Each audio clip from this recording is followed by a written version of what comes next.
There's no way to deny how you talk to yourself matters. The thoughts and the neural pathways that you're strengthening on a day-to-day basis are going to shape how you view yourself and the thought patterns that are reoccurring and being reinforced in everything that you do. Now, there's plenty of studies out there that talk about the importance of affirmations, and we will go more into that first. But the first thing I want you to recognize is to be able to do an exercise, to be able to go into the mirror, to look at yourself, and to really record all the thoughts that come through your head. So go into the mirror. You don't have to be naked, even though I would encourage you to do so. But to be able to go and really think about the things that come through, streaming through your mind. What are the judgments that come up for you? What are the positive thoughts that you think about? What are the things that you like about yourself? What are the things that you might want to change? What is the conversation that you're having about yourself with yourself? Because that is the most important conversation that you have in life. How we view ourselves depicts how we're showing up within our lives. So if you're tearing yourself down constantly, there's no way that that's not also carrying out in every aspect of your life. So let's identify it. Let's look at it. Let's see what's really going on so that we can uncover what that missing link is from where you want to be and where you are now. And this exercise is an excellent way to be able to do so. So looking at yourself naked, writing down the things you like about self and what you don't like about yourself. And then I want to challenge you for the next week to write down all the things that you like about yourself and to put them on your mirror. You can either write it with like a whiteboard erase marker where you're saying, I like these things about myself, and just repeat that list to yourself each day, or maybe even write it on a piece of paper, whatever is easier for you. But either way, write down a list of at least 5 things that you love about yourself. And that might be externally or internally. It's completely up to you.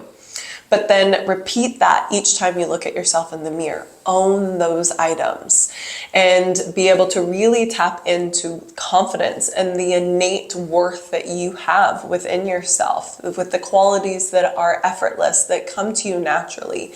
Those are your superpowers. Gary Vee always talks about, don't focus on the things that you're not good at, focus on the things that you're naturally really good at and double down on those. But it first starts with recognizing your worth and to be able to see how you are innately and naturally gifted within this world and within this lifetime.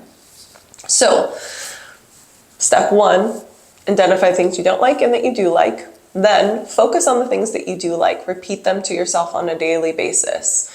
And then if you want to throw in a few affirmations, feel free to go from there too.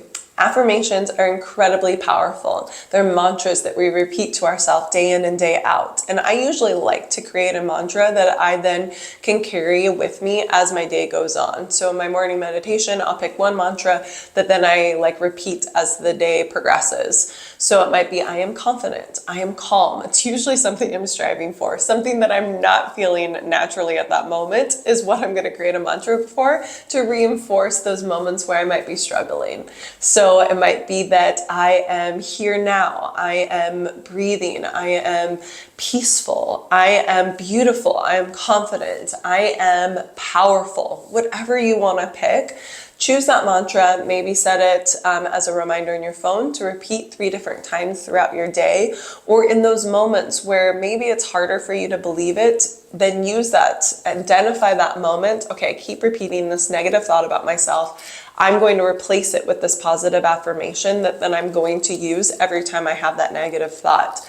This might not come naturally to you, and that's okay. It doesn't come naturally to any of us. When we're trying to change thought patterns, it's extremely, extremely challenging. So recognize the truth of that, but then also know that it's possible. When we then strengthen the connection points between one thought and then we kind of deepen those grooves within our brain, the more naturally they'll become. So these are a few different ways for you to promote more positive self-talk within your mind, and then to be able to then help see the ripple effect of that as it goes on throughout the rest of your life. And I can say first and foremost, the way that I speak to myself changed so drastically throughout my empowerment period.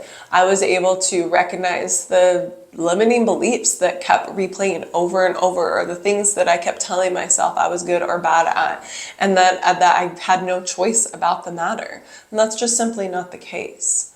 How you speak to yourself then decides how you then show up for others, and the self-fulfilling prophecy that then follows suit from there. Being able to live in your full brilliance requires that you actually believe that about yourself. But it first starts with being able to like recognize the things that are holding you back, doing that exercise, the first exercise, but then also then reinforcing the things that you're trying to move forward and create. I believe in you, and I want you to believe in yourself too. But sometimes it takes uncovering some of that dirt, or sometimes it takes clearing off the dirt from that mirror to be able to see ourselves in the fullness and the most authentic way. Good luck. Let me know how it goes. Journal any kind of obstacles that you're experiencing in the pursuit of this. Notice the thoughts, the negative thoughts that keep coming up for you. Write those down. Let's discuss them in our next coaching session. But also keep reinforcing those positive self-talk and those affirmations, and see how that also shifts your perspective and how you show up and how other people view you as well.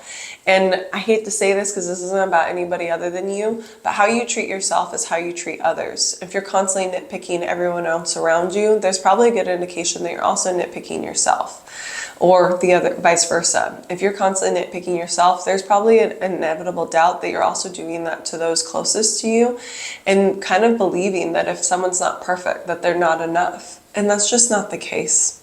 None of us are perfect. None of us have it all together. We're all going to make mistakes. How can we lift ourselves up as we make those mistakes to get back up even when we fall down? And then in turn, be able to help lift that people around us up as well. Best of luck. I love you. You got this.